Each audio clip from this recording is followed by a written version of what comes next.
नमस्कार, SBT news में आपका स्वागत है। पेश है 30 अक्टूबर बुधवार दोपहर 1:15 बजे राजस्थान की 15 बड़ी खबरें। सबसे पहले एक नजर डालते हैं आज की हेडलाइंस पर। घोषित हुए सीए फाउंडेशन इंटर परीक्षा के परिणाम। राम के स्वागत के लिए अयोध्या तैयार, राम मंदिर को फूलों से सजाया।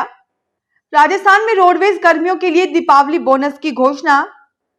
नेशनल टेस्टिंग एजेंसी ने किया जेईई मेन 2025 के नियमों में बड़ा बदलाव। जयपुर में एसएमएस अस्पताल में अधीक्षक पद की इंटरव्यू प्रक्रिया निरस्त। और अब खबरें विस्तार से सुनिए। Institute of Chartered Accountants of India ने ICAI CA foundation intermediate result 2024 की घोषणा कर दी है। इच्छुक उम्मीदवार आईसीएआई की ऑफिशियल वेबसाइट पर रिजल्ट देख सकेंगे। परीक्षा 13, 15, 18 और 20 सितंबर को आयोजित की गई थी।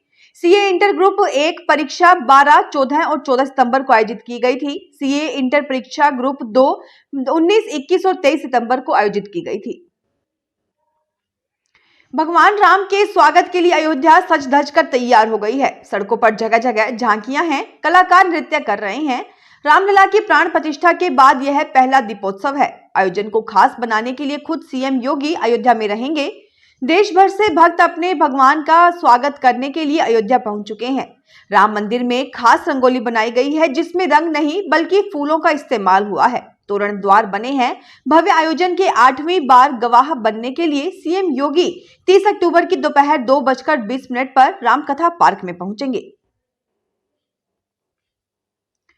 राजस्थान राज्य पथ परिवहन निगम ने कर्मचारियों को दीपावली पर बोनस की घोषणा की है। साथ ही महंगाई भत्ते को 50% से बढ़ाकर 53% कर दिया है। रोडवेज एमडी पुरुषोत्तम शर्मा ने बताया कि जिन कर्मचारियों को प्रति माह 21,000 रुपए तक वेतन या डेली अलाउंस मिलता है, उन्हें अधिकतम 7,000 रुपए बोनस मिलेगा। ये बोनस निगम में वित्तीय वर्ष 2023-24 में कम से कम 30 दिन तक काम करने वाले नियमित कर्मचारियों को मिलेगा।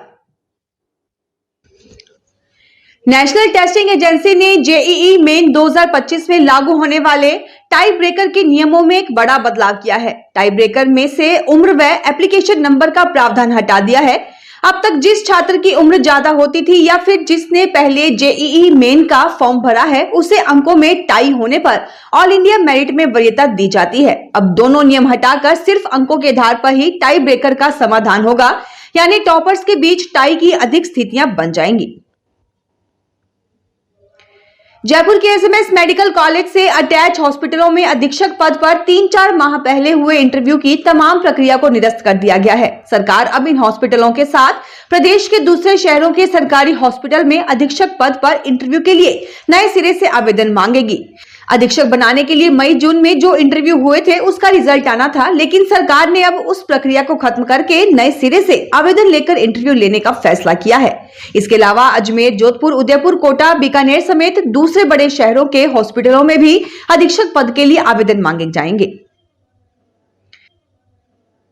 जयपुर के जिला उपभोक्ता आयोग द्वितीय ने केनरा बैंक वैशाली नगर पर 45 लाख रुपए का जुर्माना लगाया है। ये जुर्माना उस मामले में लगाया गया है जिसमें बैंक ने पति पत्नी के जॉइंट लॉकर को पति को सूचना दिए बिना बंद कर दिया। आयोग ने बैंक की इस कार्रवाई को अनुचित माना और कहा कि जब तक पत्नी हेतल चावड़ा खाता बंद कराने बैंक आई तो बैंक को उस वक्त पति को जानकारी देनी चाहिए थी।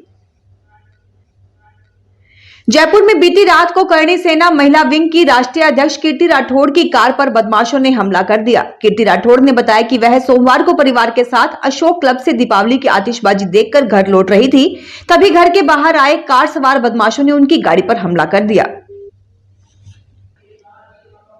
राजस्थान विद्युत प्रसारण निगम ने दीपावली के अवसर पर अभियंताओं को पदोन्नति का तोहफा दिया है। प्रसारण निगम के प्रबंध निदेशक नथमल डिडेल ने बताया कि 2 अतिरिक्त मुख्य अभियंता विद्युत को मुख्य अभियंता विद्युत, 2 अधीक्षण अभियंता विद्युत को अतिरिक्त मुख्य अभियंता विद्युत, 18 अधिशासी अभियंता विद्युत को अधीक्षण अभियंता विद्युत एवं 7 सहायक अभियंता सिविल को अधिशासी अभियंता सिविल के पद पर पदोन्नत किया गया है।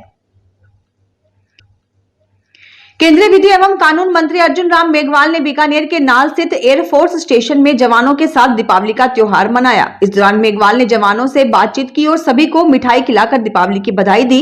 मंत्री सीमा पर तैनात जवानों के साथ मेघवाल करीब 1 घंटे तक रहे। जयपुर में आराध्य देव श्री गोविंद देव जी के दीपावली पर कल गुरुवार को सुबह मंगला से धूप झांकी तक करीब 5 घंटे लगातार दर्शन खुले रहेंगे। दीपावली पर श्रद्धालुओं की भारी संख्या की संभावना के चलते मंदिर प्रबंधन ने ये निर्णय लिया है। दीपावली को ठाकुर जी को लड्डू भोग अर्पित किया जाएगा। शाम को ठाकुर श्री जी के सम्मुख जगमोहन में विशेष रंगोली बनाई जाएगी और मंदिर परिसर में 1100 दीपकों से रोशनी होगी। जयपुर में राज्य विधानसभा में स्पीकर की सक्षम स्वीकृति के बाद 1 नवंबर को छुट्टी घोषित कर दी गई है। विधानसभा सचिवालय की तरफ से इस आशय का आदेश जारी किया गया है। दूसरी तरफ सचिवालय कर्मचारी संघ ने 1 नवंबर को पूरे राज्य में सरकारी अवकाश घोषित करने की मांग की है।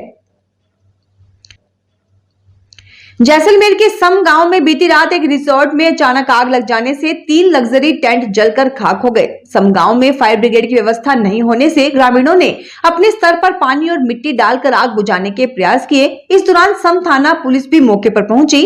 करीब 1 घंटे की कड़ी मशक्कत के बाद आग पर काबू पाया गया। राजस्थान रोडवेज के अच्छी आय देने वाले परिचालकों के मार्ग अब बार बार नहीं बदले जाएंगे। इससे रोडवेज की आय पर नकारात्मक प्रभाव पड़ता था।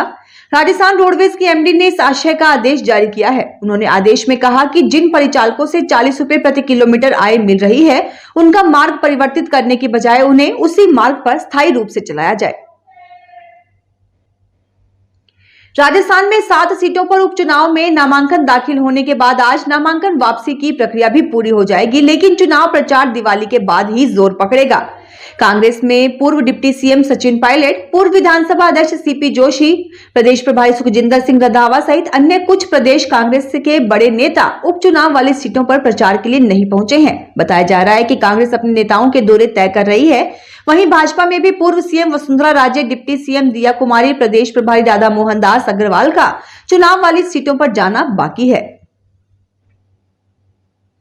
राजस्थान सरकार ने खानों की अवधि 15 साल बढ़ाने के लिए करोड़ों रुपए की प्रीमियम राशि एक मुश्त जमा कराने की शर्त हटा ली है। इससे प्रदेश में करीब 300 खान मालिकों को राहत मिलेगी। राज्य में सरकार ने खानों की अवधि 15 साल बढ़ाने के लिए 5 अगस्त 2022 को नोटिफिकेशन तो जारी कर दिया था, लेकिन उसमें करोड़ों रुपए प्रीमियम राशि एक मुश्त जमा कराने की शर्त डाल दी।